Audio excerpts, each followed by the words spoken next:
At the southern tip of Spain lies Andalucia, province separated from Africa by the 14 kilometers of Straits of Gibraltar. It's the European entry point for both cannabis and cocaine. The police here are engaged in an endless struggle against traffickers. Cars and trucks arrive via ferry, loaded with traffickers' goods. Each day, dozens of boats arriving from Morocco dump an uninterrupted stream of vehicles. To manage the wave, Marcos, an officer in the Spanish Guardia Civil, has an indispensable tool, this innocuous little dog. What's his name? Chulo, which means super, because he's a super dog, strong and a worker. They're used by shepherds for search and rescue. We use them to find drugs and explosives. The Spanish hunting dog has an exceptional sense of smell. He performs wonders against traffickers. Very good. Stop there. The dog's independent. He patrols around without me. He only comes and gets me when he thinks he's found something for his reward.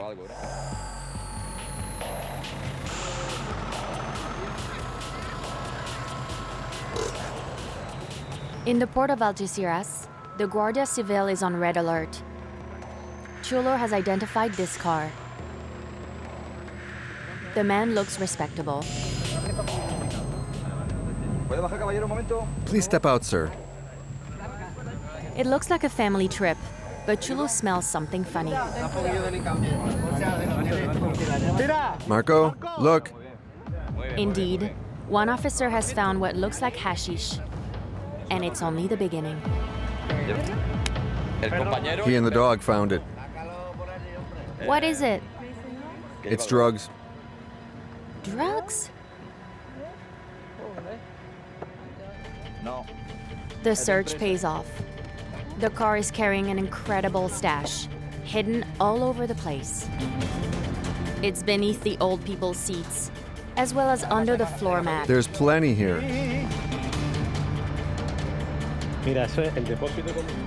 But the surprises aren't over for the police. I just removed the fuel filter. It's full of blocks of hash, too. The dog could smell it because he associates the smell of plastic bags with drugs. All I can smell is gas, but the dog can also smell the plastic. Dozens more box. It's a good haul. But at the port of Algeciras, it's nothing unusual. We have this kind of bust a few times per month.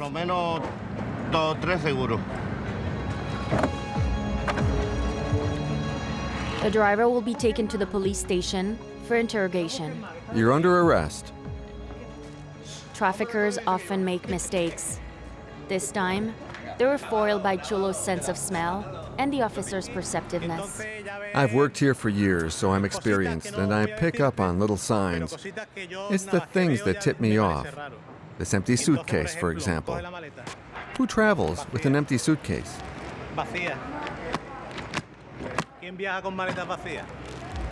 The police now seek to understand what part the two seniors played in the operation. I knew nothing about it. They just invited me on a trip.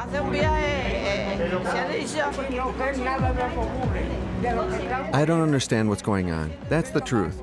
You can cut my finger off. Believe me. I have nothing to do with this person. I don't even know her.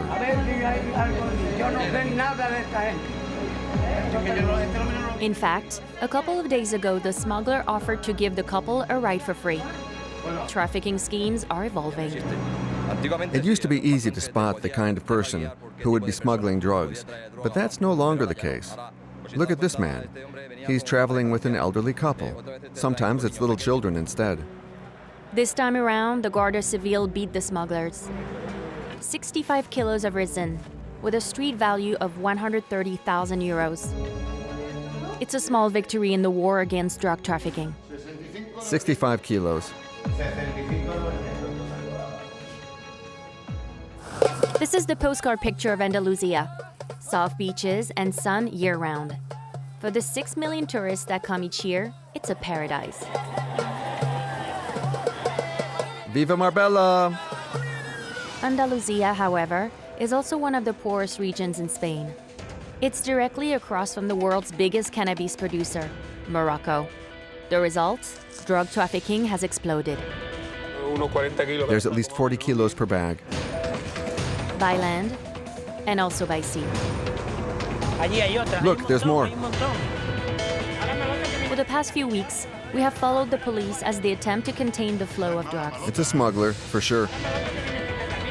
Aboard these rubber dinghies, smugglers import cocaine and cannabis on a massive scale. To dismantle these networks, a new Greco unit undertakes long-term investigation, which often ends in sting operations. He's taken off. Turn, turn! The port of Algeciras is one of the most important in Europe. Here, customs officers and the Guardia Civil wage an endless battle. Wait here. Their new target, large stores of cocaine spread out in the millions of cargo containers that land here each year. But there are also hundreds of small-time traffickers, or mules, who hide drugs in their stomach, sometimes at their own peril. That's one stuffed goose. He's got at least 1.5 kilos in his stomach. My daughter's birthday is in 8 days and I won't be able to get her anything. That's what scares me. Unemployment and instability have driven more and more Andalusians toward drug smuggling. Everybody's done time here. And not just once.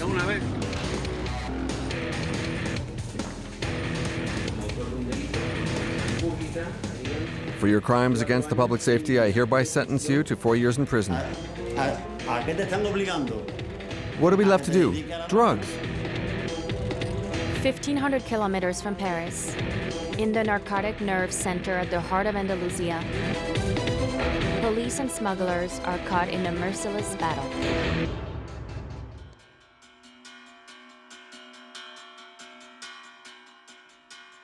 This morning, in the town of Jerez de la Frontera, undercover police are getting ready for an operation. They are part of Greco, the new Spanish anti-crime unit. Their target, an important drug trafficker. They have his photo on their phones. It's that one. He has a tattoo. A neck tattoo? Yes. How old is he? About 35. The suspect lives on the 3rd floor of this building. But he doesn't seem to be home. To cover their bases, the officers search behind the building.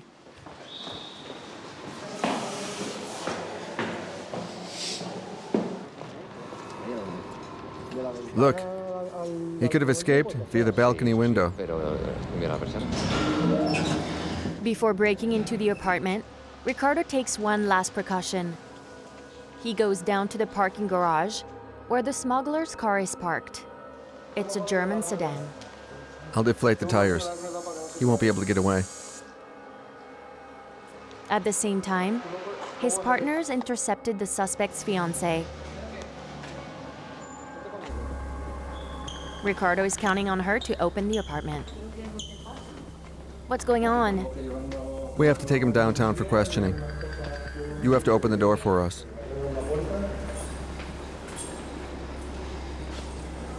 It's locked from the inside.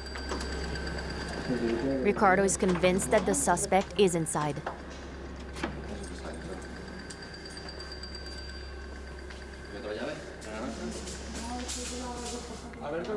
Listen, Alberto, you better turn yourself in now, or else we'll break down the door. Don't tell him to call his lawyer. Yell for him to be out here in 10 minutes, otherwise we'll arrest you. Look, I'm calling. You're gonna end up in jail if you keep this up. It's either him or you. Please, what did I do?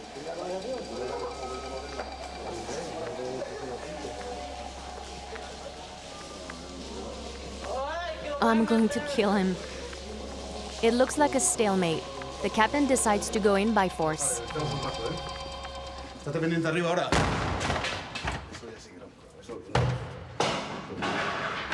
As they thought, the suspect was inside. Hey, you! Come out of there! Move it. Open the door! Open it! The door doesn't hold for very long. The man makes for the window. Stop. Don't move. Stop. The cops don't even give him a chance. On the floor. Get on the floor. Spread your legs. They cuff him quickly. For Ricardo and the Greco team, this type of arrest has become standard.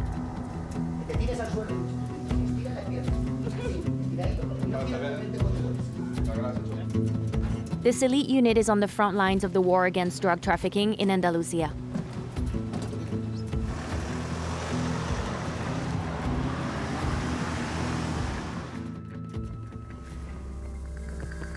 We're in a residential neighborhood of Cadiz. Antonio Jimenez, regional director of Greco, finds himself in his division's strategic center, a listening station used to monitor smugglers. Ahora vamos a nuestra base. This is our base. En una vivienda. We're in this residence unofficially. No, es una vivienda que no es un sitio oficial para poder realizar nuestro trabajo. Since absolute discretion is our key to success. La discreción más absoluta, que es la base de nuestro éxito. The location is secret. In crisis-ridden Spain, the police also fear corruption, which is everywhere. Hello. Hidden within this house, a dozen hand-picked men work day and night, sifting through hours of conversations. Hello? You remember where we last met? Yes. One big shot is about to send a boat to Morocco to pick up multiple tons of cannabis. Antonio wants to head him off and bring down the entire network. But the deal doesn't seem to be set in stone just yet. He wanted a bigger boat to carry a massive shipment. Oh yeah, to carry the 110 crates he was talking about? Right. These are complex operations with a lot of people involved. It's complicated to get it to work on the first shot. We're used to being patient. After 5 months of investigation, the Greco is ready to strike. They have managed to put a name, a face, and a voice on the ringleaders. The primary suspect is a Spaniard. He controls a whole network of people, who you see here. In all, some 30 accomplices are implicated. And this is their boss. Up until now, he's evaded every police force. He's arranged this massive deal with his Moroccan counterpart. This time, Antonio hopes they won't slip away. We're at the critical moment, waiting for the ship that they've loaded with the hashish to get out to sea and arrive on Spanish shores.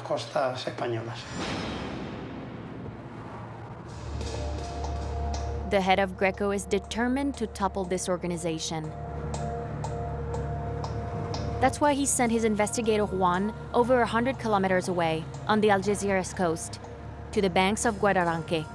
It's on this river that the smugglers' boat must leave. We're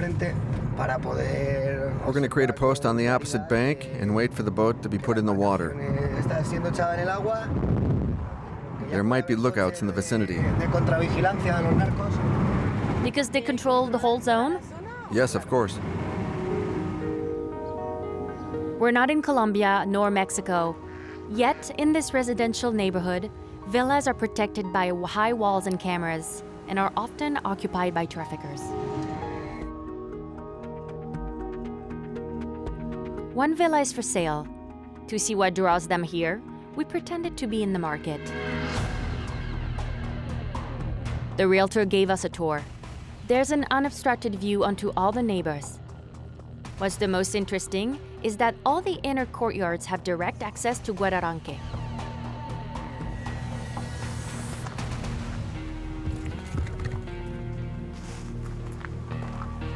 That is where the smugglers dock their boats before leading to load up on goods. On the other side of these gates, under strict surveillance, are the Straits of Gibraltar, and just a few kilometers from there, Morocco.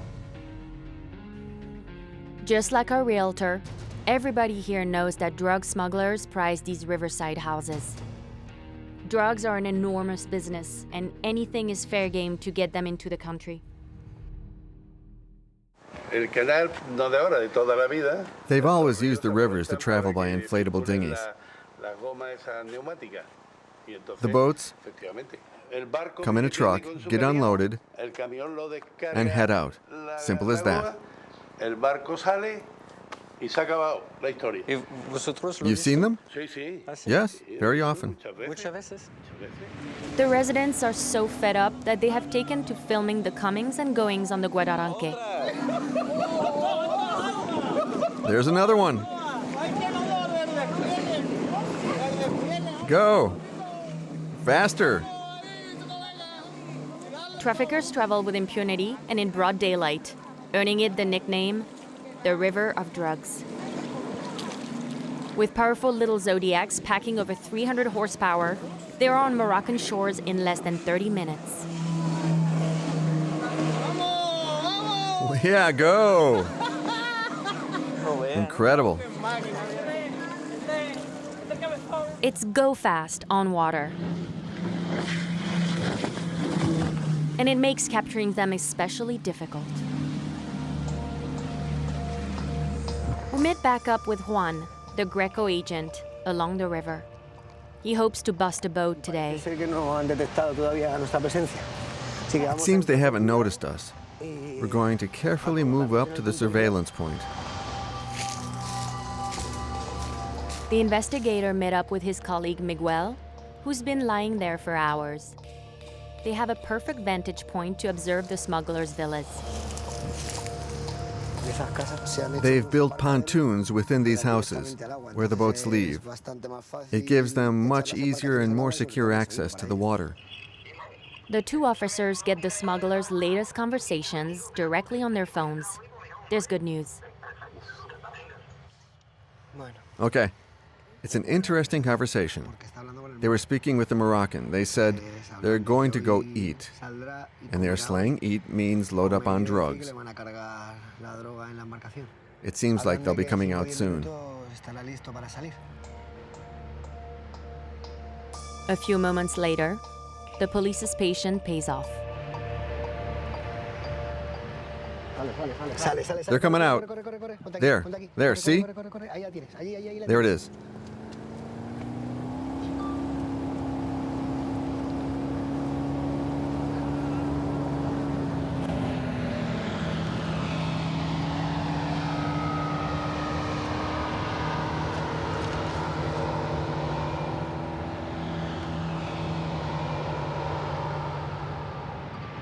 Good, good.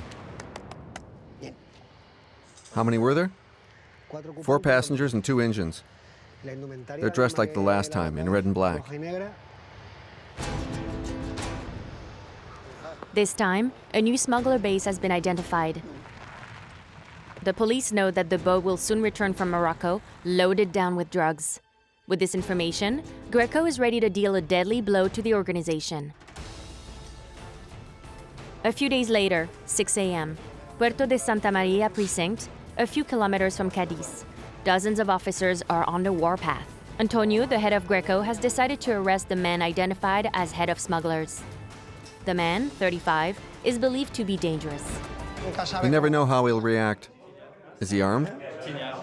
It's possible that he has weapons. And we have to take this into account.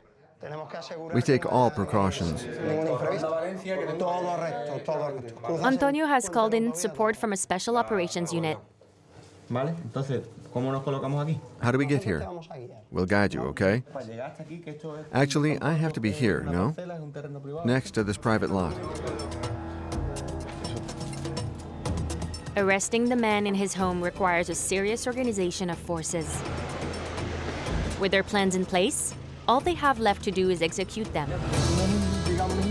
However, Greco agent Ricardo is not confident.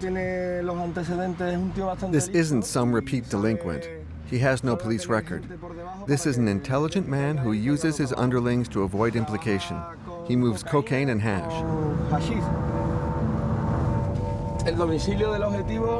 Our target's house is the first on the right at the end of the street. I saw the target's car. The agents get in as close as possible to the hideout. This is about to shake up their plans. A few minutes later, a white car exits the house. The suspect is behind the wheel. Hey, the target's getting out. There's no choice. The police decide to go for it in the middle of the street.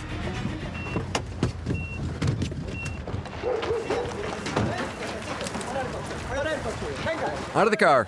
Out of the car. Turn around. Turn around. Presumed armed and dangerous, the man is easily subdued. Nevertheless, he puts up no resistance.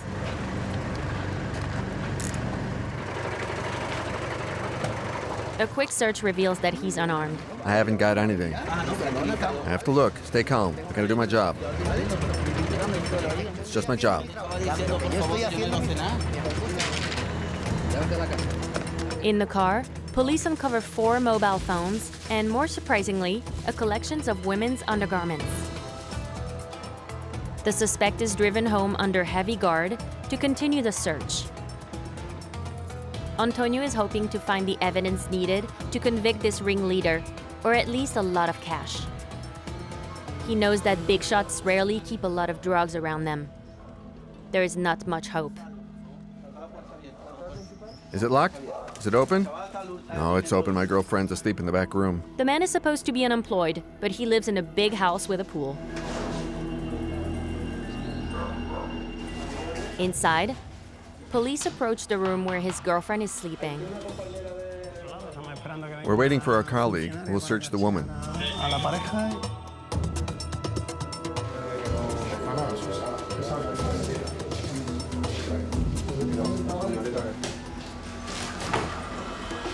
The captain is particularly interested in the traffickers' personal documents, especially records that might show large bank transactions. The house gets turned upside down. It all happens under the detainee's watch, who must be present according to the law. We're looking for money. We'd like to find some. But for now, the police are shooting blanks. No money, and just some crumbs of ecstasy, which gets quickly flushed down the drain. We don't even weigh it, since it's for his personal use. To indict the trafficker, they need solid evidence.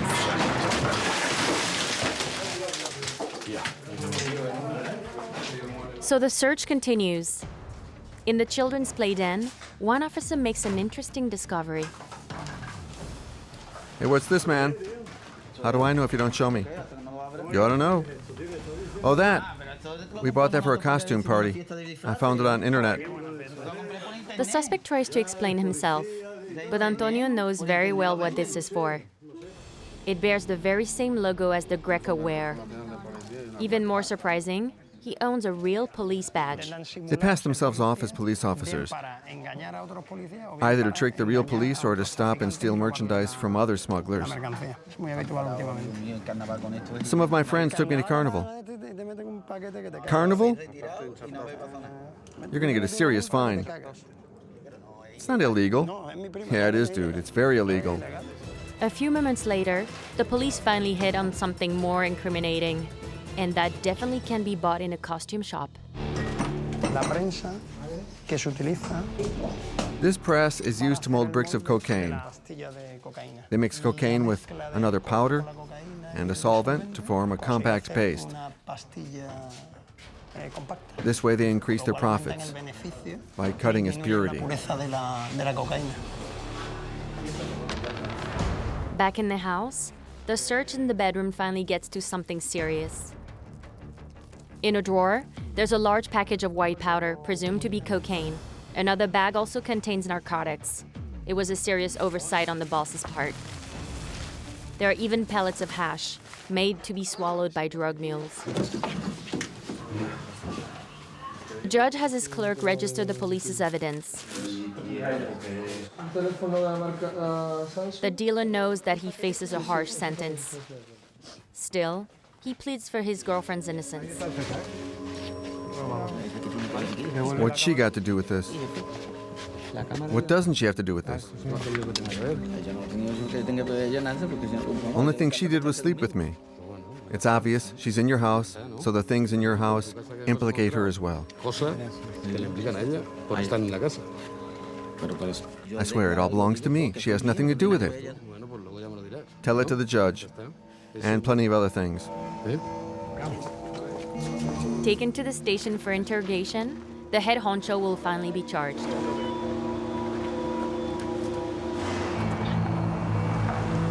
In the following days, dozens of other operations play out across Andalusia.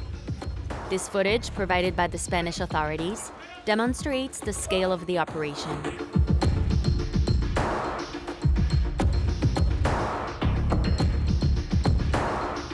The house of the Guardia, which we filmed around just a few days earlier, was among the next targets. Inside, an impressive stockpile of equipment was confiscated and many more accomplices arrested. With these sweeps, Greco's agents have brought down the entire network. Our philosophy is not so much to seize as much contraband as possible, but rather to dissolve the organizations that control or seek to control trafficking in Andalusia. Controlan o quieren hacerse con el control del tráfico de hachís en la provincia. Do you think the police can win the war? It's a global issue. What the police are doing here, it's just a drop in the bucket. But the police have found a powerful weapon in a difficult fight against drug smugglers, seizing traffickers' assets. This morning, Manuel of the Guardia Civil of Cadiz has agreed to show us where the Andalusian police stores its war chest. The location is well hidden. We have to keep it secret for security so smugglers don't come to steal back the goods that we've seized.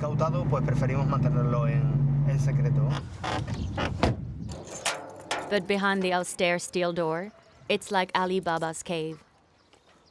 Come in. Cars, boats, motorcycles, trucks, hundreds of vehicles, ripped from the smugglers' hands. Manuel shows us that their resources are limitless. These are the most powerful engines on the market today. And a boat like this can cost drug traffickers around 120,000 euros. Here you have a boat that can carry up to 3,500 kilos of hashish. The crew lock their feet in the straps and hold on here to avoid being thrown over. The smugglers will do anything. When they don't move by water, they storm the air. On top of these containers stand two French-made helicopters. Estimated value, over 100,000 euros apiece. The cargo was stashed here. 800 kilos of hashish. In this case, the pilot flew alone to increase load capacity. None of the instruments here worked. He flew only with a map and night vision goggles. Drug trafficking is so ripe that smugglers are getting widely imaginative. It looks like a nice little yacht, but you'll find something peculiar underneath. This screw here was used to attach an underwater cage. In this footage, taken during the boat seizure in September 2013, we can clearly see the bundles of hashish lashed to the hull. In one day, police drivers confiscating 1 ton of cannabis. Even with a whole Guardia police force around, they were super calm in their villa. They never thought we'd find their cargo until they saw the divers. But what Manuel enjoys most is when the police impound the smugglers' displays of wealth and power, like with this enormous 4x4. Traffickers flaunt their money openly, and it helps to draw copycats. In a region where most people are unemployed and don't have enough to eat, seeing some 24-year-old cruise around in a car like this, who can throw money around, who do you think the kids are going to look up to? That's the paradox. While Andalusia is in crisis, the wealth and the smugglers are riding high. Luxury cars and champagne galore, fashionable nightclubs and seaside resorts. The unemployed are attracted by the easy money and go to work for the traffickers. Back to the port of Algeciras. Since 9 a.m., ferries have been unloading passengers from Morocco. Ramon, captain in the Guardia Civil, knows from the start of his shift that many of them have taken the risk of transporting drugs in their stomach. They're called mules, and they mostly carry cannabis. Traffickers tend to slip into the crowd to go unnoticed.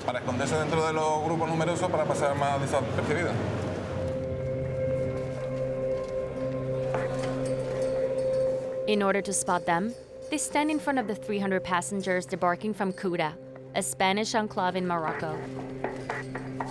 Ramon has a technique. Generally, we pay the most attention to the first ones off. When you're nervous, you want to get away as soon as possible. But the first ones off are more likely to get caught. The man with the red suitcase appears feverish, attracting the officer's attention. What's your profession? A mason. Stay here a moment. The officer conducts him aside for a search. Suspicions are quickly confirmed. Take your pants off. He's hiding pellets of hash on his person. Possibly he swallowed some of them, and the rest he hid on himself. We'll see.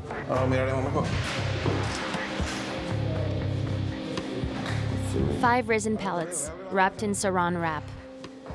That's what transporters swallow when they want to get past the border. Ramon believes he's carrying much more.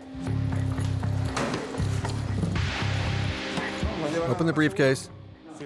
That's everything you've got? That's all I got on me. I swallowed 95 pellets. You're under arrest for traffic and drugs. Can I smoke a cigarette? That's what they call a mule. The drug carrier generally isn't doing it for himself, but for Spanish smugglers.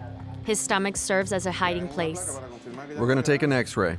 The detainment lasts 72 hours, the time it takes for him to pass all the hash pellets that he's ingested.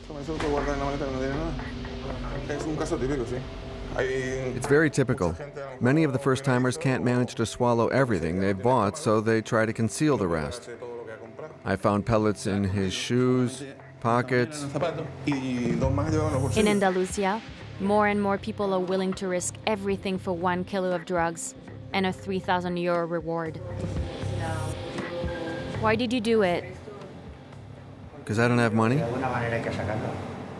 And you have to earn money one way or another. There's a crisis in Spain.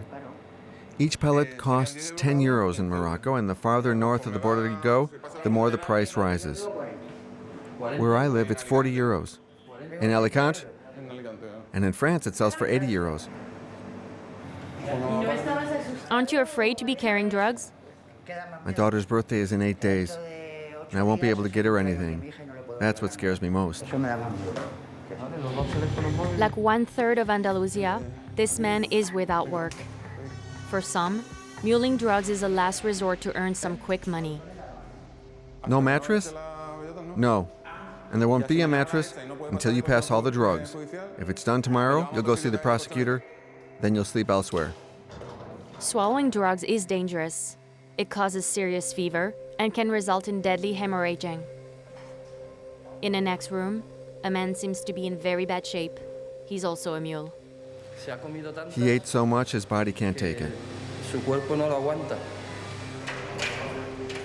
The man is Moroccan. He has a long way to go before he's past what he swallowed. You've discharged 12. You okay? Ramon just received his stomach x-ray. We can see all the hash pellets. This guy's stuffed like a goose. There's at least 1.5 kilos in there. It's for sure. Couriers can ingest up to 2.5 kilos of hash, 250 pellets. It's only a fraction of the cannabis traffic between Morocco and Spain, but the profile of the dealers says a lot about the regional situation. In Andalusia, people scrape by. People's last resort is often the drug economy, one of the only jobs that's hiring. Sisters Maria, Angela, and Helena saw their husbands caught in trafficking. They're in temporary custody, awaiting their trial in 1 week. When either one of them gets on the telephone, there's a surge of emotions. My brother-in-law. He has the right to make 5-minute calls, 10 times a week. I love you very much. Here, it's too hard for me to talk. What's the hardest thing for you in prison? What do you miss most? My family. Since their husband's arrest, the sisters have lost everything. With no means and 4 children to support, Maria Angela and Helena had no choice but to go live with their parents. Since the crisis, families in Andalusia are living with more and more people under one roof. For the 2 sisters, everything started to fall apart when their husbands lost their jobs. He worked nights as a baker. When he was fired, he took a part-time job as a heating repairman. He left for Italy, but he only got 1 job in 6 months.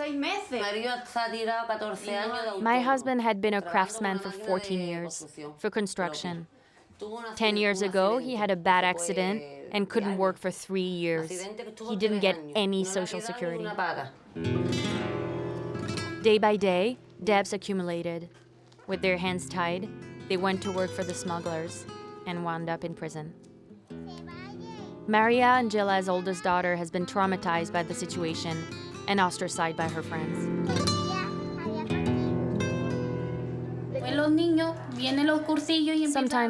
Sometimes kids start talking about the prison and they say they're all killers and bad guys.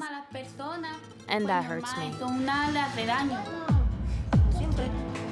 The whole family is gathered around the table for lunch.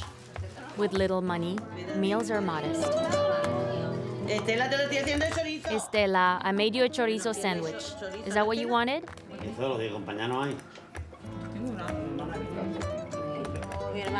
My sister earns 700 euros per month, and my father receives 426.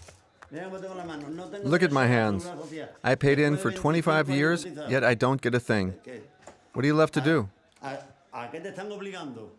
You work in the drug trade. What do you think of your sons-in-law? Oh, he's going to cry. My sons-in-law? As soon as he talks about his sons-in-law, he tears up, because they're not bad guys. Considering the circumstances, they did what they had to do. They didn't have a choice. One of them was going to lose his house. They'd already taken the others, and they had no way to feed their families. In a region torn apart by unemployment, everyone is affected, even craftsmen and small merchants. Miguel, a carpenter and a father, was also led to prison by the drug trade. 4 years ago, he employed 12 people.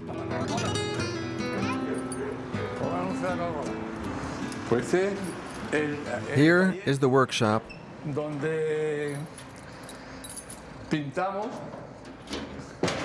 where we build and paint furniture.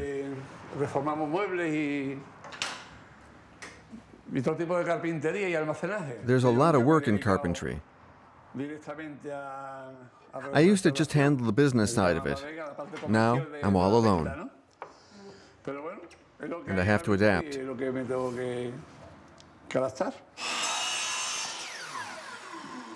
Miguel no longer has the capacity to hire. He does everything himself, and he's furious at those who created this situation. Of course it's sad. For instance, a client brought me these doors, then left them for 4 months because he didn't have the money. It's a chain reaction. The only ones with money in their pockets are politicians. The rest of us are just paying to save the banks. To demonstrate the scale of the crisis, he took us around the neighborhood.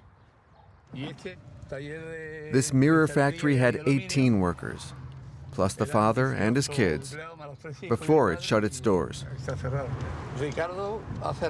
Ricardo closed as well. He had 14 employees. The metal shop across the way was the same, 25 employees. Now it's shut. Like the others, Miguel had to close his business and fire the staff. The day that he went to sell his car, everything toppled. The mechanic suggested that he keep it to smuggle drugs. I said to myself, why not? I'll try and see how it goes. The problem is that it works well the first time. So then you go again. This is how he started as a drug runner. For months, he carried hashish from Morocco to Europe. Miguel earned a lot of money until the day he was caught running 250 kilos of cannabis. With certain things, sooner or later, you're going to stumble. In this business, nobody reaches retirement without doing time, and not just once. That earned him 20 months on the prison farm. His stumble was here at the port.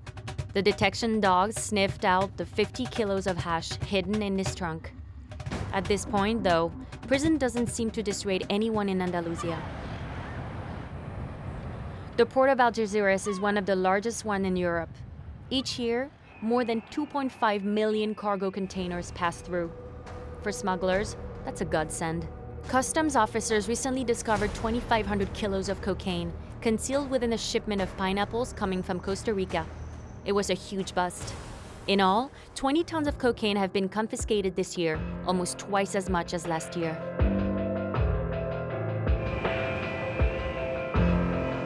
Customs can only check about 30 out of the 7,000 containers that arrive here each day. It's an uphill battle for Spanish customs, especially since thousands of boats, big and small, cross the Straits of Gibraltar. Every one of them could be involved in smuggling narcotics. It's the end of the day. Coast Guard's officers begin their patrol in the Straits. With over 2,000 hours of patrol under his belt, Lieutenant Eduardo quickly spots smugglers. When we approach a boat, they often get nervous and change course, speed up, then stop. Their nervous behavior catches our attention. The customs officers are hunting boats carrying narcotics from nearby Morocco. While waiting, they prepare themselves in case a stop goes wrong. This is an M25 machine gun. They can fire in burst mode. With a laser sight attached, it's a gun that matches the scale of war that the police are waging. Suddenly, one boat piques Eduardo's curiosity. There's another one. There are plenty. They're everywhere. There's another one. 3 men are aboard a sport fishing boat. Normally, there are only 2. Binoculars don't cut it. Eduardo goes to consult the radar. These 3 dots here are sport boats, 2 moving slowly and 1 stopped. Let's get closer to the last one here and take a look. A lot of boats hand off drugs in that area, so we have to be very careful. At last, he sees a powerful inflatable identical to the ones used by traffickers. As soon as he's spotted, she takes off. See that one coming in? What's she doing? Where's she headed? Think she's going to Saladillo. Okay, all right. But if they make it to the river, we lose them. Does she have radar? No. Those are smugglers. They sure look like it. Throw the buoys. We're going to pull up close. Definitely smugglers. They're acting suspicious. No question. Only smugglers own this kind of boat. The customs agents conduct a meticulous search. But alas, no sign of drugs on board. You have your papers?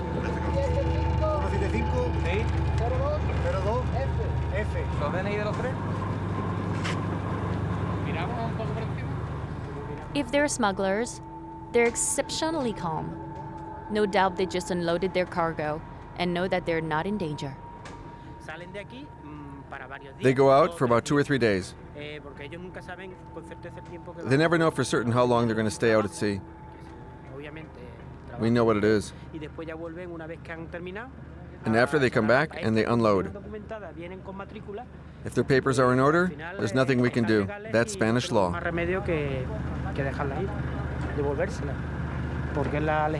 In another country, we could impound the boat. Here, take your ID cards. There's only one hope left to arrest them, if they have a warrant out. Hello, Eagle 4 calling from Algeciras.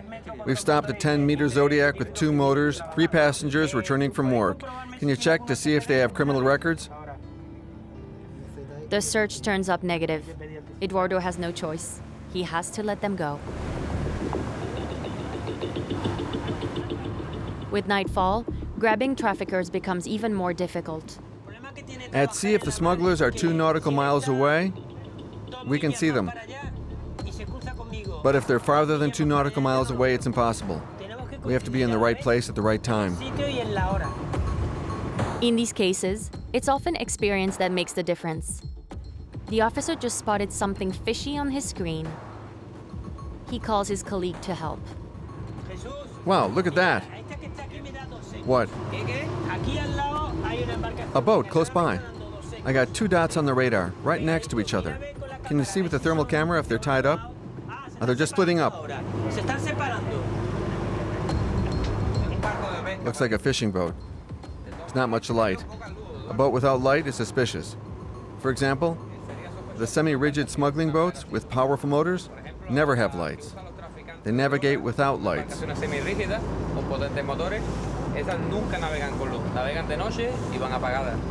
Jesus, go get the other radar. The one that points towards land. While tied together, it's possible that this second boat loaded up with drugs in the middle of the sea. Jesus tries to find it in the thermal camera. The team scours the horizon, but the boats are long gone. Fortunately, the Guardia Civil are patrolling the coast tonight. Captain Romero is alerted by the customs agents and takes over the case. Okay, Roger. We might find something. A fishing boat carrying drugs might draw up.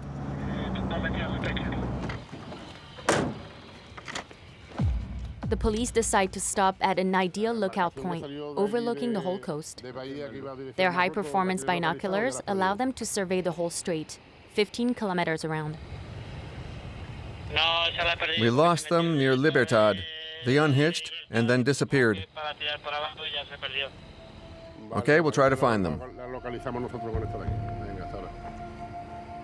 Soon, one of the men spots a suspect ship.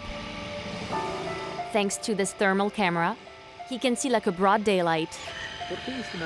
Why does that boat look suspicious? Because it's small. Also, its route. It's coming from Morocco toward the Bay of Gibraltar. Normally, this kind of boat doesn't travel at night. But the Guardia Civil are too far to intervene. Romero musters another team down to the port of Cadiz to inspect the boat when it arrives. He'll join them by car.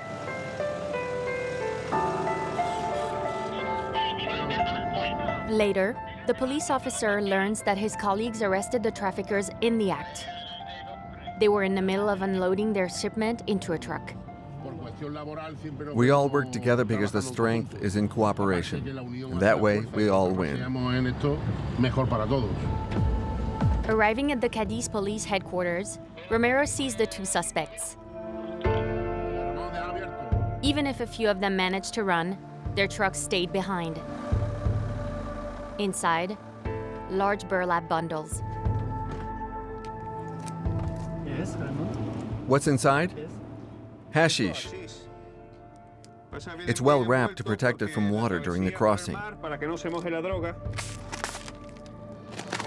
The drug is in bricks, about 100 grams each. 13 sacks. About 40 kilos per bag, right, Miguel?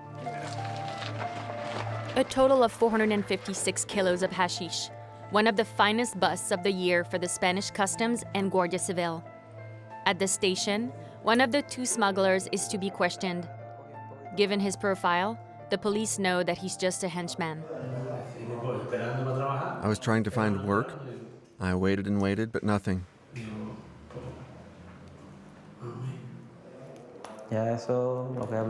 Anything you have to say, you can say to your lawyer. What do I have to say? It'll be the same either way. I just hope that it'll be over soon. In his case as well, the crisis drove him to smuggling. These men are perfect prey for the big drugs rings. Is he going to name his bosses? Not at all.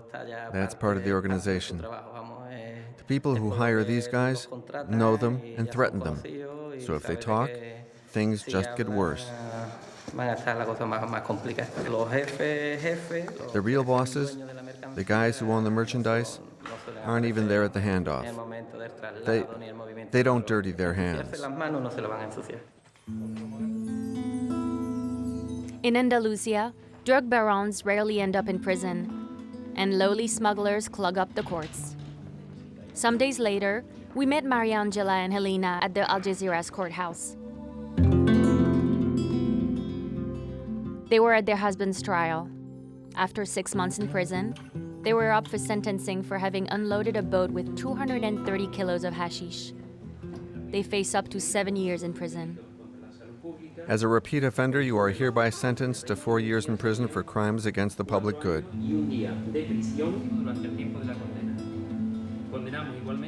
Maria Angela's husband gets 4 years. Helena's gets 3.5. It's a harsh sentence for mere couriers.